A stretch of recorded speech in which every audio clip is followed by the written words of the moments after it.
everyone. On today's how-to, we're gonna show you how to make your own candles. And here's a list of supplies you may need.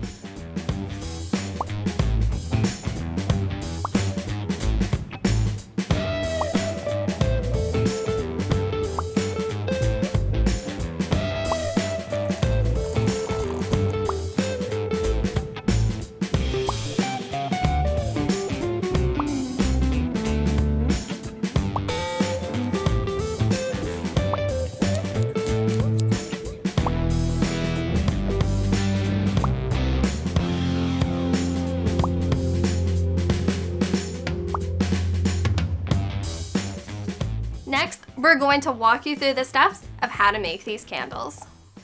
Our first step is to measure out the wax we will need. To do so, scoop wax into the container that you are using and fill it up, and pour the wax into the double boiler pot. Do that again, and then you should have enough wax for your project. Before you begin melting the wax, prepare your wick. Take a pencil and wrap the wick around the pencil. Place the wick in the container you will use, so the bottom of the wick is in the middle of the container. Adjust the wick wrapped around the pencil if necessary. Then lay the pencil across the opening of the container. This will hold the wick in place while the wax cools. To melt the wax, we will be using a double boiler. Be sure your double boiler pot is not something you use for food. It is not safe to prepare food in a container that has had wax in it. To start, fill a separate pot with water and turn the stove on. You don't need a lot of water, about an inch or two. Once the water is boiling, place the double boiler pot in or on top of the pot with water, making sure the double boiler does not touch the bottom or sides of the other pot. You can place a small metal object in the bottom of the pot to elevate the container with the wax. Lower the heat to a simmer.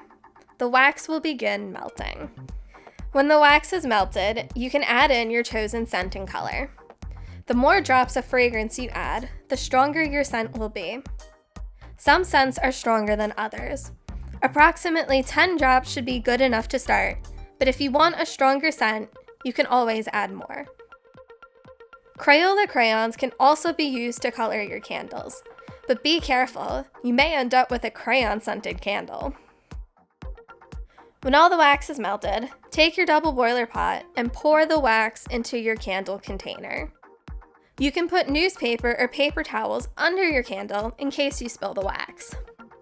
Leave the pencil with the wick on top of the container to allow the wick to set in its proper location. Leave the candle in an open, safe area for it to cool.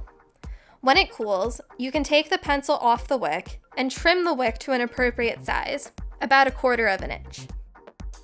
It is best to clean your double boiler pot while it is still warm. Don't use soap or water. Just wipe the inside with a paper towel. If you still have wax remaining, wait for the wax to cool and use rubbing alcohol to clean it out. Scrubbing the pot with baking soda can help remove any lingering scent or fragrance.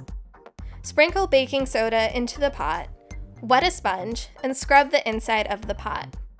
Let the wet baking soda sit for about half an hour, and then rinse the pot out. If you want to add a label to your candle's jar, you can find sticky labels online or at Staples. We got some brown square Avery labels that are 2x2 and stick on permanently. They're a little too big for our candle jars, but that's okay. For your own, measure the face of the jar and choose whatever size label fits it. The cool thing about using Avery products is that they have a free online template.